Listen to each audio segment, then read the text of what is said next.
Our goal in this question is to figure out the value of Q, which is the amount of charge that has been placed on each block. And in order for us to do that, we're going to look at just one of the blocks. We'll choose the block on the left arbitrarily. We're going to draw a free body diagram acting on that block. So you want to draw your block at the center of an XY axis, and then you want to ask yourself what important forces are acting on the block. Now, of course, we have the gravitational force pulling downward on the block. We have labeled that as Fg, and then we have the surface pushing up on the block. That is known as the normal force. But in addition to that, we know that since each block is charged, we can indicate that by putting a little plus sign on each block. Because they are both charged, and because they're both assumed to be positively charged, that there's going to be a repulsive force. We know that when two objects are positively charged, they're going to repel one another. So this simply means that there is this repulsive force that is pushing this block to the left. We can indicate that on our free body diagram as one of the forces. And this is known as the electrostatic force. We've been learning about that in this chapter, so we can just label that Fe. Notice, by the way, that if the blocks were both negatively charged, we would still have a repulsive force because like charges repel. So it doesn't really matter if we think of the charges being positive or negative. We have that repulsive force nonetheless. But that block on the left is also attached to a spring. And we know that as the spring gets stretched out, the spring is going to be pulling to the right on that block. It's trying to basically return to its original unstretched length. And to do that, it pulls to the right on that block. And that is the spring force. You probably learned about that force in an earlier chapter, probably in Physics 1 for that matter. Now the key is to note that the blocks are in equilibrium. So what this means, of course, is that any forces acting upward on the block will have an equal magnitude to forces acting downward. And then similarly, any force that's acting to the right on the block will be equal in magnitude to the force acting to the left on the block. And that's the idea that we're going to cling to right now, the sort of horizontal forces. We can therefore say that the electrostatic force magnitude is going to equal the spring force magnitude. Now what we have to do is fill in the expressions for these two forces. And you probably learned in this chapter that the electrostatic force has the expression as follows. You have a constant K multiplied by the charge on the first block, and then multiplied by the charge on the other block. Notice that the charges are equal, so we're just going to use that symbol Q to represent that charge. And then you're going to divide that by the distance between them squared. Now in the equation, they probably use an R to represent that distance, but if we look back at the figure, we can see that the distance between the blocks is actually labeled with an L. So we can say L squared here. Then over here on the other side, we have the spring force. Now the spring force is usually represented as K multiplied by X. And we want to talk about this X for a moment. X is going to represent the amount by which the spring is stretched. And so we want to think about a useful expression to represent that amount by which the spring is stretched. We can come back up and look at the diagram to obtain that useful expression.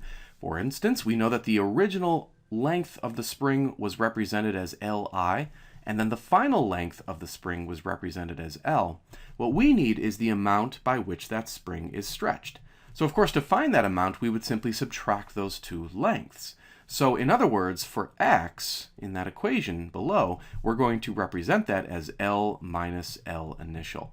That will indeed represent the amount by which the spring is stretched. So let's fill that in. One thing we should be careful about is that there's a letter K that appears on both sides of this equation.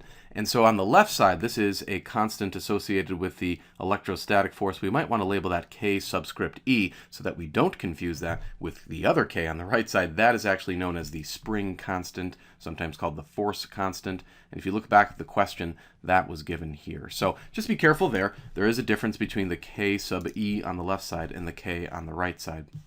Now we can proceed in trying to solve this expression for the unknown value, which is going to be the charge Q. Now we can certainly multiply those two charges together to make it into a Q squared, just to kind of condense that a little bit.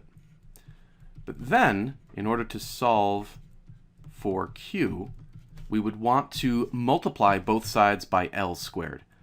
So we'll multiply both sides by L squared. This will cancel out the L squared on the left-hand side. And then you have K sub E times Q squared is equal to that stuff on the right. We'll just copy and paste it. And then we're going to divide by the other k, the k sub e, just like this. Those k sub e's will cancel out on the left side. Then you're going to have q squared on the left side. Why don't we just erase this since they canceled? And then to solve for q squared, you can just take the square root of both sides. So your expression to represent the charge is given by this crazy looking square root expression here. And now all we really need to do is plug in the known values. And so we can go back up and grab those values. We note again that the spring constant K is 100 newtons per meter. The initial length of the spring is 0.4 meters. The final length of the spring L is 0.5 meters. And then the other K with the subscript E, that is a known value that we learned in this chapter. So let's plug everything in. There we have it. We've plugged in all the known values. You want to carefully punch this into your calculator. Don't forget to square that 0.5. When you do this, you're going to get a charge of about 1.67 times 10 to the minus 5. This will come out in the standard unit of coulombs. And then sometimes these homework systems want you to convert that into microcoulombs. So we'll do a little conversion here just in case. We know that 1 microcoulomb is equivalent to 10 to the negative 6th coulombs. If you multiply by that conversion factor, you'll see that the coulombs will cancel out.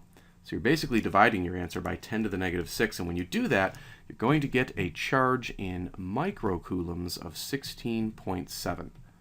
So you can represent your answer as 16.7 microcoulombs, or if your homework system requires, 1.67 times 10 to the minus 5 coulombs.